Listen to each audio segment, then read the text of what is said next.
ایک جنگل میں ایک پیارا سا خرگوش رہتا تھا۔ وہ ہمیشہ دوسروں کی مدد کرنے کے لیے تیار رہتا۔ ایک دن گرمیوں کے موسم میں خرگوش ایک ندی کے کنارے کھیل رہا تھا۔ اچانک اس نے دیکھا کہ ایک چیونٹی پانی میں گر گئی ہے اور مدد کے لیے تڑپ رہی ہے۔ پانی کا بہاؤ بہت زیادہ تھا اور وہ خود کو سنبھال بھی نہیں پا رہی تھی۔ خرگوش نے جلدی سے ایک بڑا سا پتا توڑا اور ندی میں ڈال دیا۔ چیونٹی اس پتے کے اوپر چڑھ گئی اور اس نے خرگوش کا شکریہ ادا کیا۔ خرگوش نے اس سے کہا، ہمیں ہمیشہ ایک دوسرے کی مدد کرنی چاہیے۔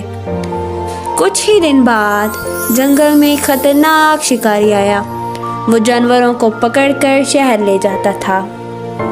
خرگوش بھی ادھر ہی کھیل رہا تھا اور اسے نہیں معلوم تھا کہ وہاں جال بچھا ہوا ہے۔ اچانک اس کا پاؤں ایک جال میں پھنس گیا اور جال فوراً ہی بند ہو گیا۔ خرگوش بہت ہی زیادہ پریشان ہو گیا اور مدد کے لیے بلانے لگا۔ تبھی چیونٹی نے اپنی فوج کے ساتھ یہ منظر دیکھا۔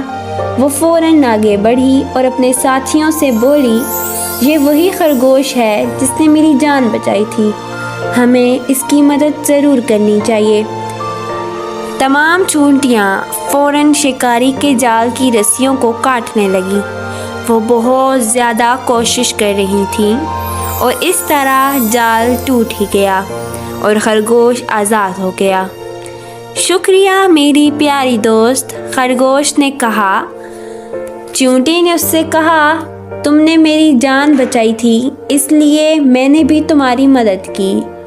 سبق: نیکی کا بدلہ ہمیشہ نیکی ہوتا ہے اور ہمیں دوسروں کی مدد کرنے کا موقع کبھی نہیں گنوانا چاہیے۔